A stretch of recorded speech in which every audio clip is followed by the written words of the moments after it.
Good evening to all of you, and welcome to Puducherry. I hope by now you've had a walk on the beach or off the beach or not yet.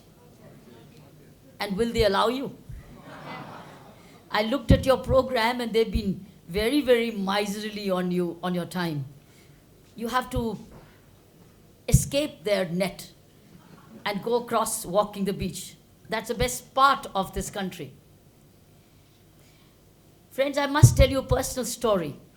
I'm here by a visible hand, and you know the visible hand, but I'm also here by an invisible hand. And the story goes like this, that about a decade ago, I came here to Chennai during the tsunami times, and an NGO had built up some houses and said, would you join in and unlock some? And then I had an IAS batchmate, Chandra Griali, who was secretary to the governor there. And I asked her, how far is Pondicherry from here? She's just 2.5 hours drive. It's a very beautiful road. It's all cat's eyes lit. And I said, can we go and come back the same evening? She said, yes. So I said, I'm very keen to come to the ashram. I've heard so much about it.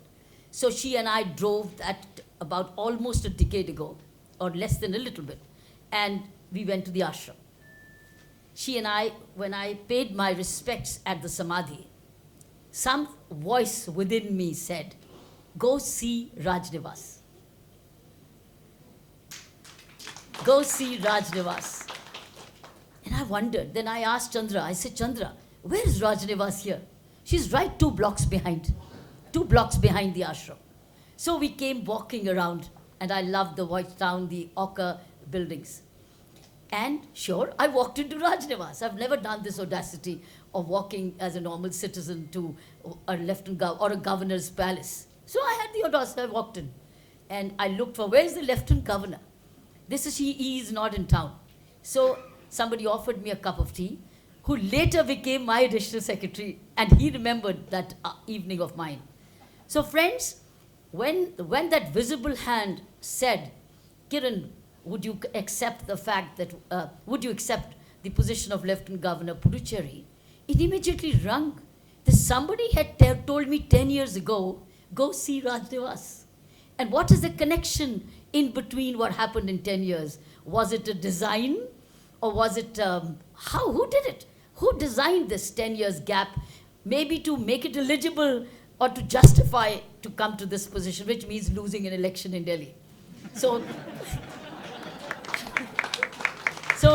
I had to lose an election to be here. Otherwise, I would have been caught somewhere else, you know where. So that's a little story which I keep saying, that I'm not here by my choice. Of course, I flew in by choice to take the Indigo flight. But the fact is, somebody did send me here and had designed it 10 years ago, whether one believes it or one doesn't. Friends, historians are still racking their brains to trace the original name by which Puducherry was known.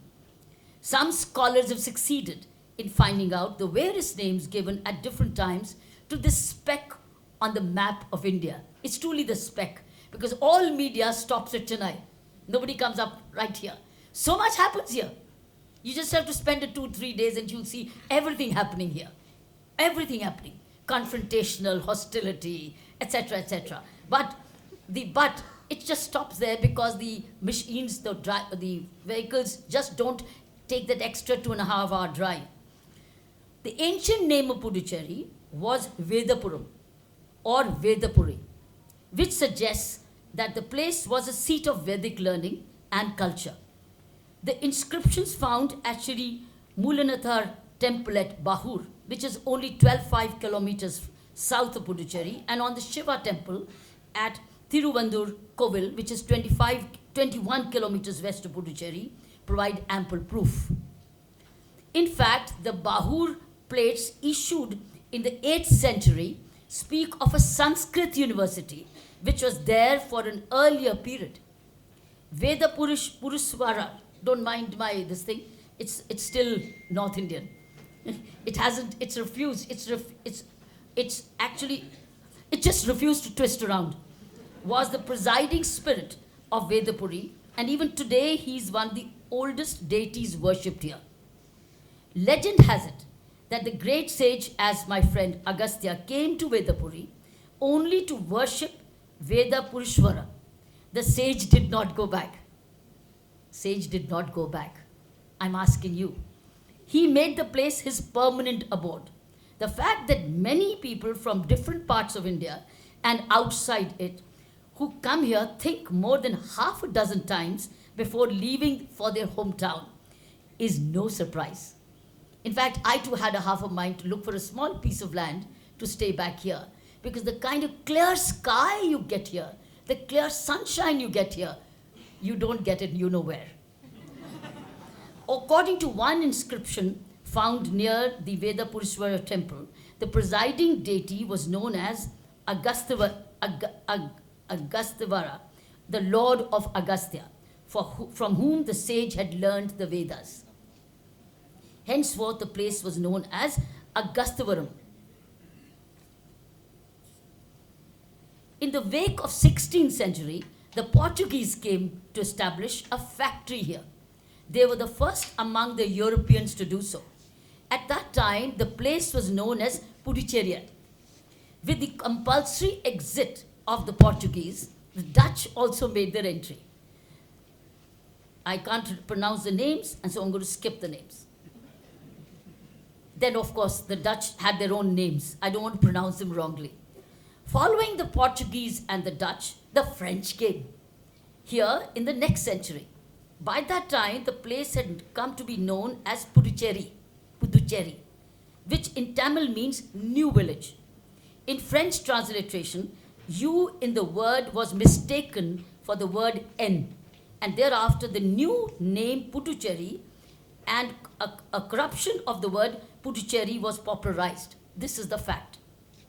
Coming to fiction, a popular legend unravels to us the source of the present name. Centuries ago, a French vessel was shipwrecked on the Coromandel coast. The compassionate waves carried one Frenchman, the only survivor, to the shore and left him to the mercy of the inhabitants there. A young woman of alluring beauty came to his rescue. She gave him food and shelter. Above all, she spoke in a language of silence, love. "What is your name?" the Frenchman asked in a grateful voice.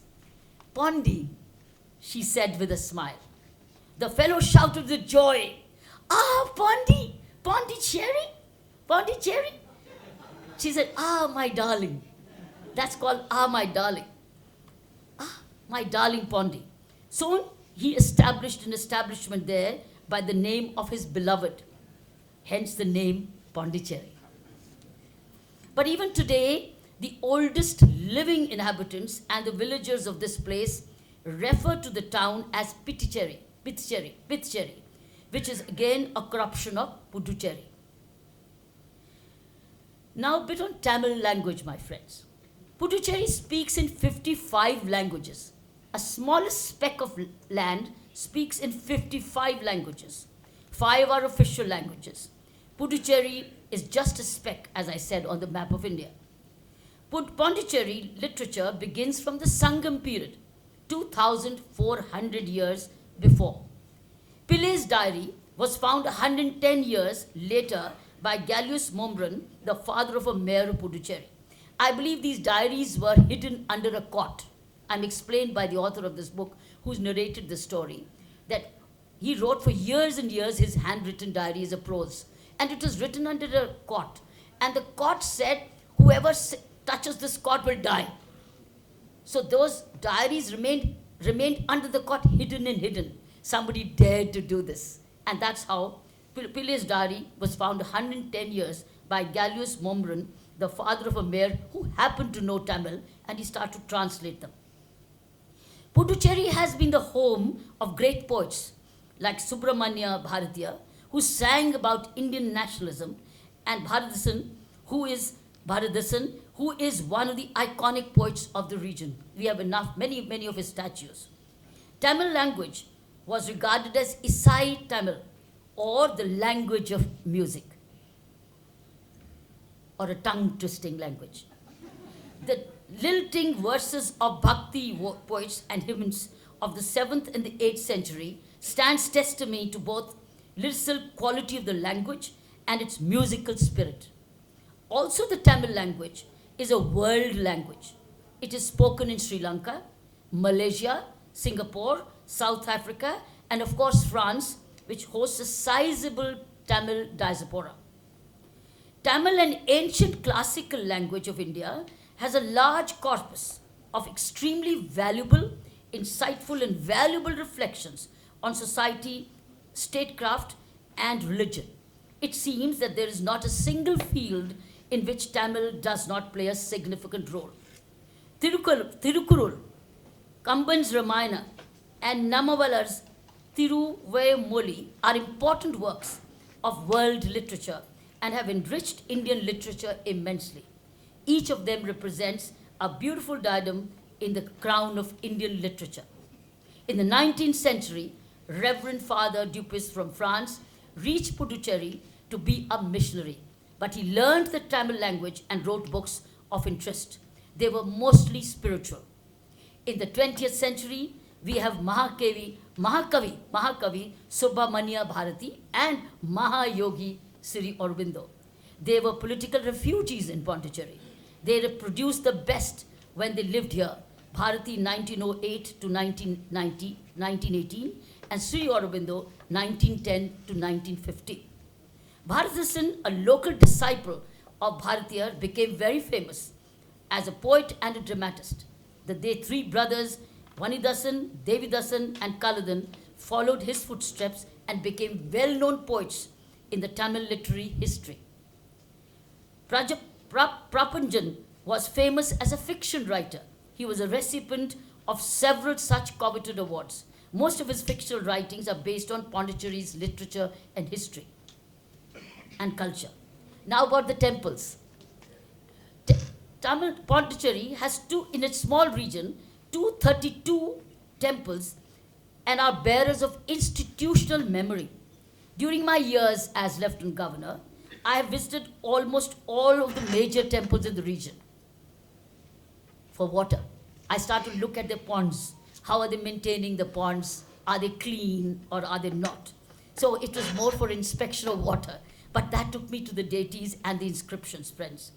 I was struck by the presence of inscriptions inscribed on the walls of temples, and it occurred to me that these are in reality the representation of history and its literature. Inscriptions on temple walls need to be studied in order to reconstruct the history of the region. When you and I see it, there's not a word about in English. So as tourists, when you go for temple tourism, you cannot make out anything if you don't. And that Tamil goes back to even further ancient language. But it's all there. It's so rich all over that it's for the Tamilians, it's a feast. Inscriptions on temple walls need to be studied in order to reconstruct the history of the region. In Bahur, there's a rare inscription of the Rashtrakuta king, and such examples show that history resides on temple walls as well. A word about Sri Aurobindo. The word is not enough. It's just a word for the inaugural. Sri Aurobindo remains, until this day, the shining beacon both of national devotion, patriotism, and literature. Well-educated in English, French, Latin, Sanskrit, and Greek, Sri Aurobindo will always be an example of a literature with global appeal. His epic Savitri is one of the finest examples of a sensitive mind exploring its deeper cultural and historical memory. When we study Savitri, we find several layers of meaning, making it undoubtedly a classic. The Sri Aurobindo Ashram has been publishing his literary works, which now encompasses nearly 100 volumes. And we, as Rajnivas, are the biggest user of the ashram printing press. Only for Rajnivas, they work on Sunday, nowhere else. I hope the Pondicherry Literary Festival dedicates itself to the task of exploring the multidimensional thinker, writer, and philosopher. I thank Partha. Thank you, Partha Hariharan, for organizing this Pondicherry Literary Festival here to give us an academic feast. which we do a lot of Kathakali all the time. It grows in our genes, but this feast comes once in a while, and you brought it here. I would like to thank Professor P. Raja, from whose book I've extensively picked from, Professor Venkata Raghutham for providing research inputs. Professor Venkata Raghutham is present amongst us. He's a PhD in Tamil, but did his PhD from Hawaii all the way. Did Tamil from Hawaii, can you believe it? So I welcome all the participants once again and wish you all a very, very pleasant stay. Please don't miss walking the beach. Thank you very much.